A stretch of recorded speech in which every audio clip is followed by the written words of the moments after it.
When Maura Murray went missing on February 9, 2004, theories quickly circulated as to whether neighbors, law enforcement, or both could be involved in her disappearance. Anyone with any connection to the scene seemed to be under suspicion.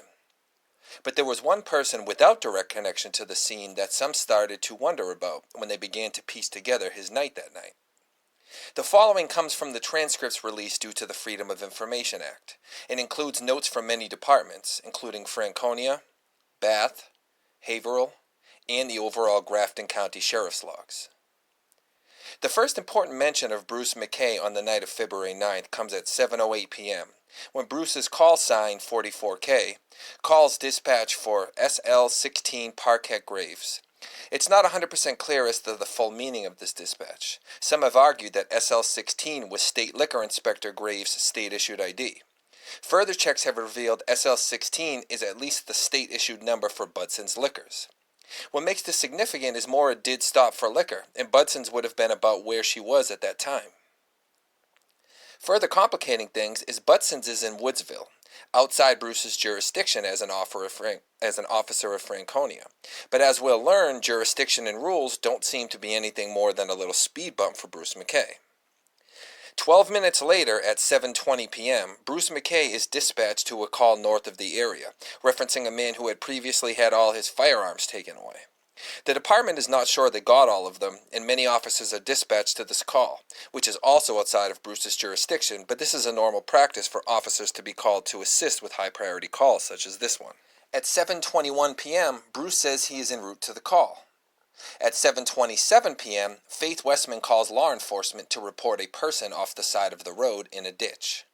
1 minute later, at 7:28, Bruce clears the previous call, indicating he is now not going to it. At 7:29, Officer Cecil Smith is dispatched to the call about the car in the ditch and responds within 5 seconds that he is en route. Now, every 30 minutes, a time check is done on officers whose location is not known and are out and about on patrol. So the assumption is, if a time check is done and an officer is not included in it, they are aware of the officer's location, such as they have been dispatched to a call, or perhaps they're at the station.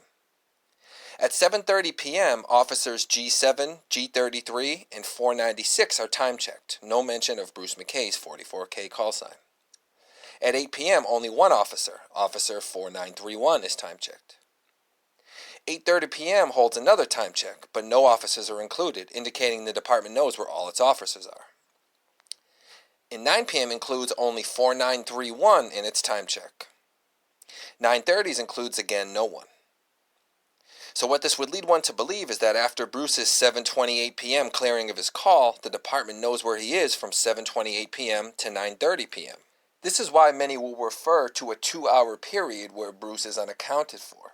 However, it gets much, much worse just 5 minutes later.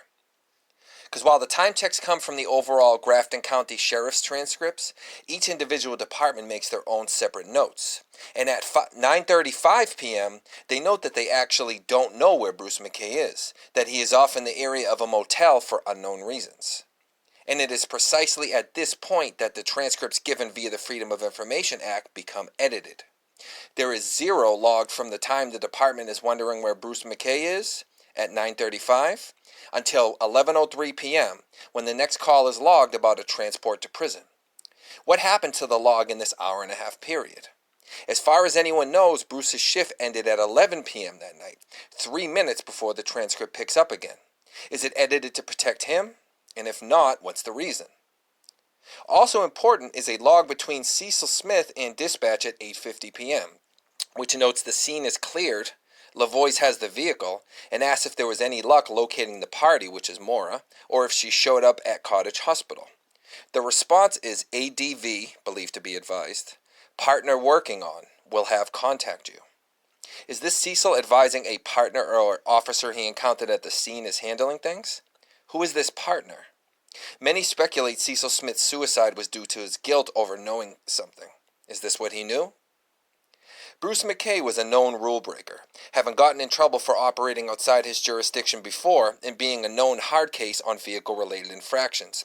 Writing 300 tickets in the same year span, his partners wrote about 12 combined. He's known for being overly aggressive, with footage online showing him pepper spraying a girl about Maura's age during a traffic stop. His rule-breaking tendencies would contribute to the end of his life when he pulled over Lico Kenny, after being court-ordered not to do so without a supervisor present, via Kenny's harassment lawsuit against him. He did so anyways, which resulted in a high-speed chase which ended in him pepper-spraying Kenny as he had done the young girl, but this time Kenny pointed a handgun out the window and shot McKay, ending his life. Kenny would be killed just minutes later. So does a look at the timeline indicate a connection to Maura Murray, or simply a rule-breaking police officer continuing his usual ways? While each individual point doesn't prove much, when strung together, it sure does make you wonder.